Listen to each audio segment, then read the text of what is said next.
Today we're going to talk about some deceptions in advertisement. I just want to bring your attention to the fact that there can be a lot of great words on products, but that doesn't mean that the product itself is going to be good for you or great. The FDA does not always monitor the literal usage of some of these words, so we just have to kind of be careful when we're buying foods. There are 10 big companies in the world that actually run the entire food industry. 10. I had no idea. I thought that was amazing. Most of them we know because they are American-based companies. There are a couple here that we don't know. Unilever and Associated British Foods, we're not familiar with any of those products, but they're European companies and other foreign entities.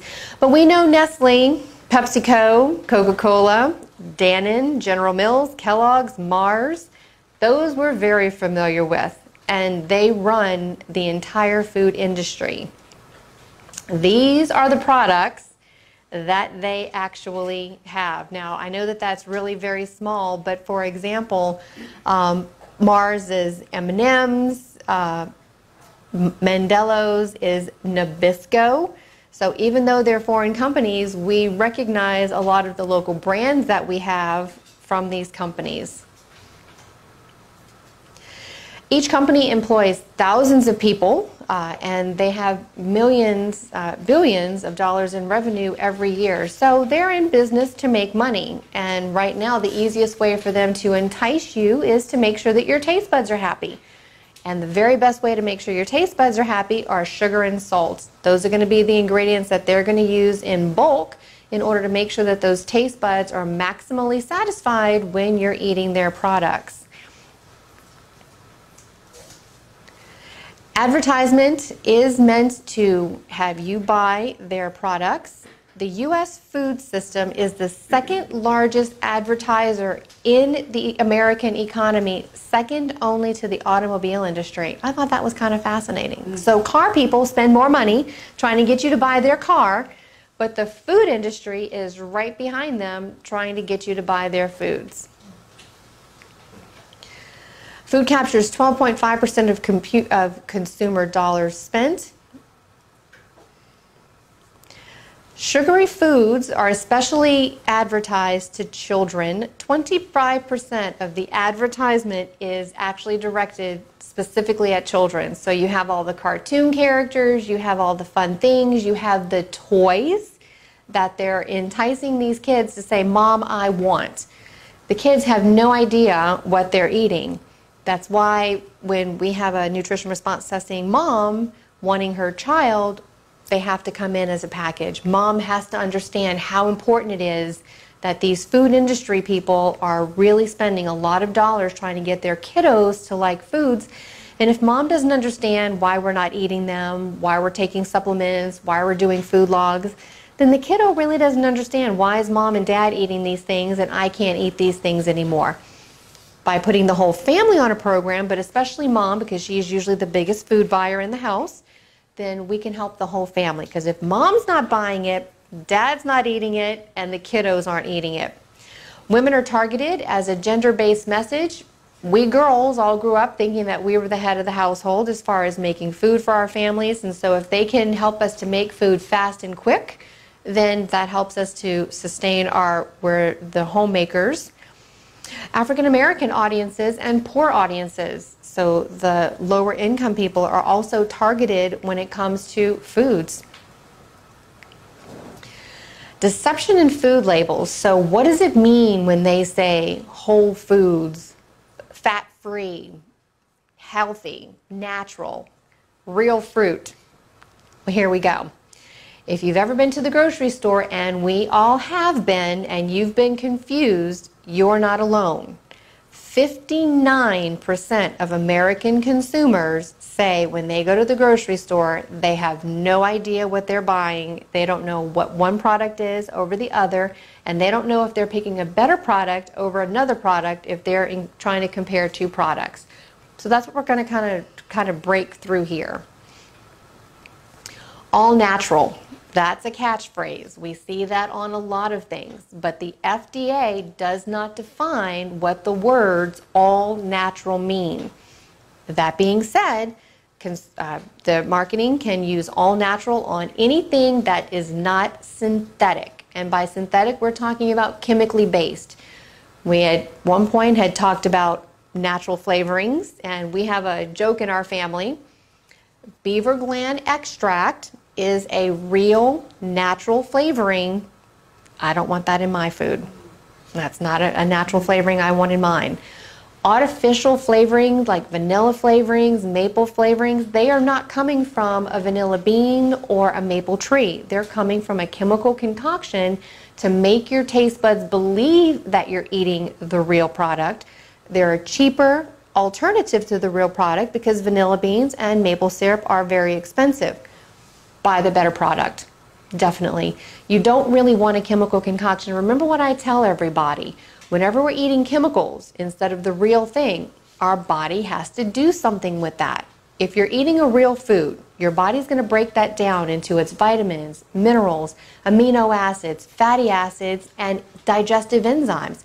It knows what to do with those products. When we're eating chemicals, preservatives, thickeners, the body doesn't know what to do with that. Why are we eating that? The body gets very confused. We become congested, we become toxic, and our bodies become dysfunctional. Multigrain is another catchphrase. A lot of folks will bring in multigrain breads into the office saying, Dr. Bertelman, isn't this good for me? But multigrains can include popcorn, brown rice, and oatmeal. Some of these products are very inflammatory. So whole grains are a better choice. Sprouted grains are an even better choice. So for myself, when I was transitioning from regular old white bread, what I grew up with, to no bread, which is what I eat today, I transitioned through sprouted grains. Ezekiel bread is a very good sprouted grain, and we just learned of a new one, David's. David's is also out there. So try some of the sprouted grains. No, they are not going to taste the same as a white bread. Good. We don't want them to taste the same as a white bread. We want them to nourish your body. Toasting your bread actually works real well so that you can introduce it to yourself. Some folks put a slice of white bread, slice of sprouted grain. That introduces it to the taste buds. So there's lots of tips and hints to get you to work with your taste buds to get new and better products into that body. It just takes a little bit of a transition time. It's not difficult. It doesn't take forever. But it is something that we all have to work on, especially when we're extremely used to white breads, processed foods, and things with a lot of sugar and salt. No sugar added. Wonderful. They didn't add sugar to our foods. But remember, orange juice has no sugar added, and yet it is an extremely high sugar drink. Apple juice, our fruit and vegetables all have sugars naturally. When we're juicing them, we're removing the fiber, so we're drinking significantly more than we would if we would just eat the fruit or the vegetable naturally.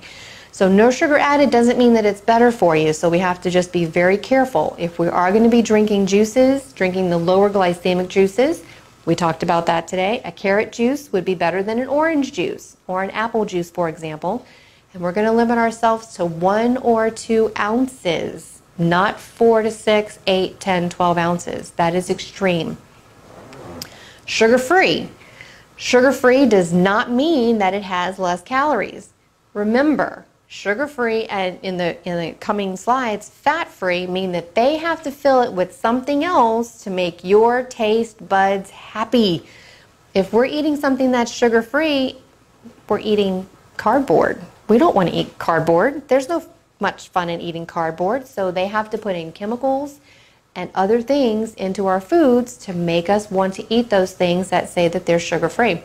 Sugar-free products have to have less than 0.5 grams of sugar per serving, and they can still contain other carbohydrate sources, and so we're not low-calorie products, we're just low-sugar products.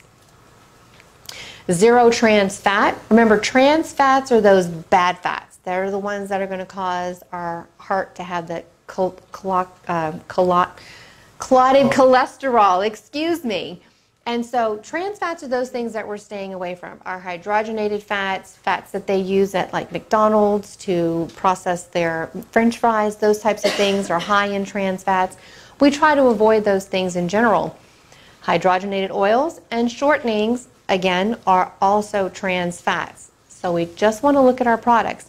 Peanut butter is a good example of that. If you get a natural peanut butter, the oil is at the top. You have to stick your fork in there or your butter knife and mix it all up and keep it in the refrigerator to keep it mixed. If you don't get a peanut butter with the oil on top, it is a hydrogenated peanut oil. They've mixed it for you, and that hydrogenated oil is what actually causes the cholesterol plaquing. Immune boosters. Everybody wants to boost the immune system. The immune system doesn't really need to be boosted. The immune system needs to be healthy. We get a healthy immune system by eating good whole food products, reducing our sugars, reducing our processed foods. We don't need to boost our immune system. Even here, when patients come in and they have an immune challenge, I'm not trying to boost their immune system. I'm supporting their immune system while they're having their immune challenge. Once the immune challenge is over, the supplement falls off. The body's like, I'm good, and I'm ready for the next immune challenge. If another immune challenge happens, we support the immune system through that immune challenge, and that supplement falls off. Long-term use of any type of immune booster, whether it's a high-dose ascorbic acid, which is vitamin C, or those types of products, it just doesn't serve you well because your immune system doesn't need it. So it's a product that you're taking in that your body is just excreting expensive urine. There's no point in wasting your money. When your immune system needs some support, give it support. When it's done, we're done. Free range. Unfortunately, again, free range, wild caught, those are catchphrases that they are using. Please look at your products. There are very good products out there where their chickens, for example, that's where they would use the term free range, are actually out pecking the ground, eating bugs, eating seeds, eating grasses. We all have to be realistic. There's not going to be acres and acres and acres of chickens running around free range. There are predators out there. The person who owns the farm would lose a great deal of money if all of their chickens were eaten by foxes or taken up by birds of prey. So they allow their birds to have free range sometimes, not all of the time. Now, we did find an egg, and my Vital eggs, if I'm not mistaken, it's a black box, it's at Publix, and they actually have roaming pens. So they take their chickens, they allow them to have a huge plot of land where they're pecking seeds and bugs off the ground. When they've used all of the ground in that area, they actually take their pens and move them to another area, allowing the original area to revitalize itself. So that's going to be a really great free-range egg, free-range chicken. So that's an example of a better product. Same thing goes for grass-fed. A lot of people will buy grass-fed beef. The beef has been out on the range eating, and then it's grain finished. Grass-fed is a great product. Grain finished means that they're trying to fatten up that cow with inflammatory grains. They're causing the cow to basically have a diabetic episode by fattening it up. And so if the cow is inflamed, we're inflamed. So we just have to be careful as to what we're eating. Wild caught. Wild caught does not mean that they're raising salmon in pens in the ocean. They're still feeding those fish food.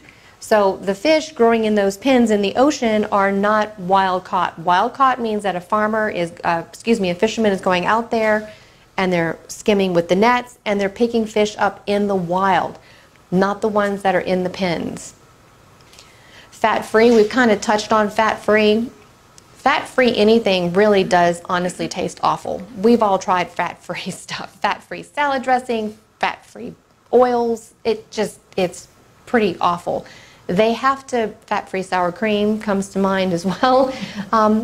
They're plastic tasting and plastic feeling, and that's because they have to add so many fillers in there to make up for the consistency that the fat would have given it naturally. I actually never recommend that my patients eat anything fat-free. If you're a low-fat person, that's okay. Whole fat is actually okay too. Anything that we eat in moderation, that's whole food, is going to nourish our bodies. light, light dressings, light beer. Really, it's just light taste. It's not really light. We're not losing any calories here. If we're drinking a beer, we're drinking a beer. The beer comes from grain. We're still getting the sugars because the fermentation process is a sugar process. We're not winning here. So looking for something that says light and thinking that you're getting a good deal is not going to be good for you. Gluten-free is the new catchphrase for everybody. Everybody wants to be gluten-free. Gluten is a natural protein that's found inside grains. They can wreak havoc on patients who are gluten sensitive. That is a specific disease where that person's intestinal system cannot digest gluten and it causes inflammation. If you don't have celiac disease or gluten intolerance, eating gluten-free does not mean that you're eating better for you. For us, with nutrition response testing, we do try to reduce grains over time. We can bring in our grains, our breads, our crackers, and those types of things. The odd grains, like couscous, quinoa, buckwheat, they usually do test.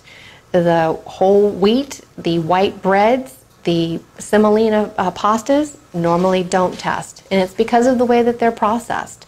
They're stripped of the nutrients when they harvest those wheats. In the processing, they want to make them easy, fast, quick, delicious, and so they strip away all the great stuff. They enrich them, which is another word we never want to put in our mouth. Anything that's been enriched means that all of the good stuff from nature's been stripped away, and they have sprayed it with chemical vitamins. What is our body supposed to do with that? What happened to all the great stuff that they were actually raised with naturally? And so enrichment is not something that we want on our foods. And when you have a gluten-free or a grain product, we definitely want to make sure that we're not eating something that's enriched. Made with real fruit. I thought this was kind of interesting. Products can claim to be made with real fruit if they have some kind of fruit in the product. It does not have to be the product that they're advertised to be.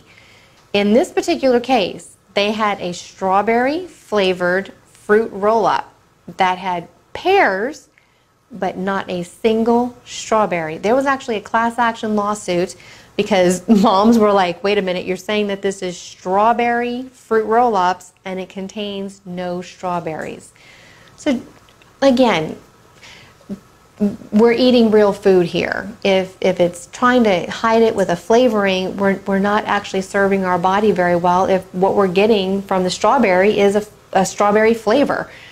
Again, where does that strawberry flavor come from? What are they making that strawberry flavor out of, and why aren't they using real strawberries? Cholesterol free doesn't mean that it has no cholesterol. What it does mean is that it contains less than 2 milligrams per serving, while low cholesterol is 20 milligrams or less per serving. So you can see there's a huge difference. Cholesterol free is 2 milligrams per serving. Low cholesterol is 20 milligrams per serving. Cholesterol is a naturally occurring substance in our bodies. Cholesterol is so important that our liver will make cholesterol regardless of whether you eat a McDonald's hamburger every day or not. Cholesterol is part of our hormone production. So all of our sex hormones, our estrogen, our progesterone, our testosterone, our cortisol are all made from cholesterol. It's that important. The integrity of our skin, the reason that we're waterproof, is due to cholesterol. The integrity of every single cell membrane in our body, cholesterol. Our brain is mostly made of cholesterol. It's that important that our liver will make it regardless. The problem occurs is when we're eating a great deal of things that have cholesterol and our body is still making it naturally, our cholesterol can become dysfunctionally proportioned with good cholesterol and bad cholesterol. And if we're eating a great deal of sugars, our triglyceride levels will go up. And so that's what's happening there with that. Organic. That's everyone's favorite catchphrase. 95% or more of the ingredients must be organic in an organic product, and they are getting better and better with organic products overall. And that is because the American population is saying, no, we want to understand what we're eating. We want to know that if we're eating something organic, it is truly organic. They are getting better. We just have to be mindful. Make sure that they're not just using it as a catchphrase on a product to try to sell us something. 2% milk. So for those of us who are low-fat milk drinkers, whole milk is only 3.25%. So it can say that it's 2%, and it can also claim to be a low-fat milk because it has 25% less milk, 25% less milk fat than the original, but it doesn't necessarily mean that it's low in fat. 3.2% for regular milk, 2% for low-fat milk or 2% milk, and reduced fat and fat-free milk, I wouldn't eat those. Omega-3 fatty acids. When we're looking at our fatty acids, they're very important for brain function, cell function. Again, omega-3s and omega-6 fatty acids are all part of that cholesterol good fats for us. So it's the cell walls, it's the neurological integrity, it's the skin, it's the sex hormones, etc. DHA and EPA have scientific backgrounds that they are actually helpful, heart health, etc. ALA, not necessarily so much, although I'm not exactly unhappy with ALA. Flaxseed is a wonderful oil. It is very sensitive. It oxidizes very easily. So if we're going to do a flaxseed, we actually want to grind our flax seeds before we eat them. We don't want to buy ground flax seeds because they will oxidize and lose their potency. Flax seeds are great for our men's prostate health. So if we have guys in the family and they like to eat flax seeds, we just want to buy the whole flax seed, and we want to grind it up right before they put it on something that, like a yogurt, for example. They like to say that products have good omega-3s if they give the product, like a chicken, flaxseed. But it's not the omegas that we're looking for in the sense that we're looking for our omega-3s. If we're going to get good omega-3s, we just want to get them from the ocean. Our fatty fish, like salmon, are great sources of omega-3 fatty acids. Seaweeds, those types of things, kelp salads, those are wonderful as far as giving your body great omega-3 fatty acids. I found it interesting. Serving sizes have actually changed, as have a lot of things, over the last few years. In the day, a serving size for ice cream was 1 scoop of ice cream. I don't know how many Americans are going to eat 1 scoop of ice cream and call it a serving size. So what we're talking about here is that if we're eating the entire pint of ice cream, we're getting significantly more calories, sugar, fat, etc. than we would be getting under normal circumstances. So look at your serving sizes if you're looking at your calorie count on the back. They can actually lower the serving size to the old traditional serving sizes, and we can be getting a lot more calories than we originally thought that we were getting, and that can kind of give us a little bit of a hard time if we're watching calories or watching our carbohydrates or our fats. Now that's the end, but I wanted to still talk about what should we be eating. Does everybody remember what we talk about all the time? If it comes in its own skin, like an apple, we don't have to worry about the label. We don't have to read a label if it comes in its own skin. A banana, sure, buy an organic banana. That's okay. But if we're reading something that has a label, we don't want to be looking at how many calories and the serving size necessarily, and how many fats, and how many grams of this or that. What we want to look at are what is in the ingredients part of our foods. If there's more than 3 to 5 ingredients in our foods, why are we eating that? If there's names that we can't pronounce, why are we eating that? So there are great products, and it does take some time to source out your favorites. But for me, for example, I love olives. It took me quite a bit of time to find beautiful olives, but there is a natural olive at Publix on the bottom shelf. It says natural olives. It's olives and it's sea salt, and it's wonderful. They're olives from California. They're so, aren't they beautiful? They're buttery and they're just pop in your mouth and you're like, this is what an olive should taste like. We were doing guacamole a couple of months ago, and I was looking for jalapeno peppers. It took us 20 minutes to find jalapeno peppers that were just salt and vinegar and jalapeno peppers. They want to put colorings and fillers and preservatives in our food. If you're a canned food eater, you can find canned vegetables that are just the vegetable and a little bit of sea salt. You just have to look. Unfortunately, you can't say Del Monte has this particular beet and it only has beets and sea salt, so all of their vegetables are made the same. That is not true. You must be diligent and look at your products, because not all products are made the same from the same manufacturer. So you might find a great one from Del Monte, and then you'll find another one from Green Giant, and so you'll have a little bit of a mix in your pantry. Fatty acids, we're looking for great butters, great oils like avocado oil or coconut oil or olive oils. Those are actually going to nourish our body. We are going to be trying to get as much as possible free range, grass-fed, wild caught.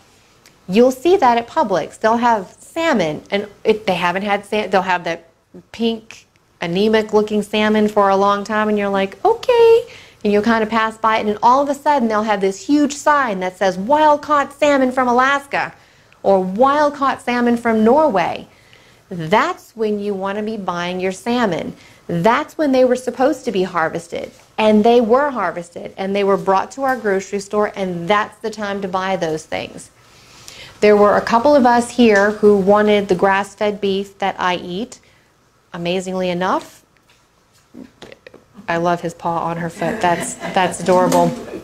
Amazingly enough, I just got the email from the young lady, and I've told her that I was going to share it with the group. There's a young lady who will bring in grass-fed cows from Georgia. They do harvest them here in Plant City. You can buy a quarter of a cow, a half a cow. You can get together and buy it as a group. My family, my husband and I, and my mom, dad share a quarter of a cow. It lasts us about 6 to 8 months. We don't eat that much beef, but if we're going to eat beef, this is the kind of beef that we want to eat, and it's amazing. We've not cooked anything that we've gotten from this lady 2 times. We bought 2 times, and it wasn't anything but amazing. And so I told her that I would share that email address so that you could decide if you wanted to do that yourself. So these are what we're doing even in our own family. Raw nuts and seeds. But as we saw today, not everybody tests for every nut and seed. So please bring in your nuts and seeds, because someone might like pecans, their body, someone might not like pecans. Let's bring them in and make sure that we're not causing any irritation.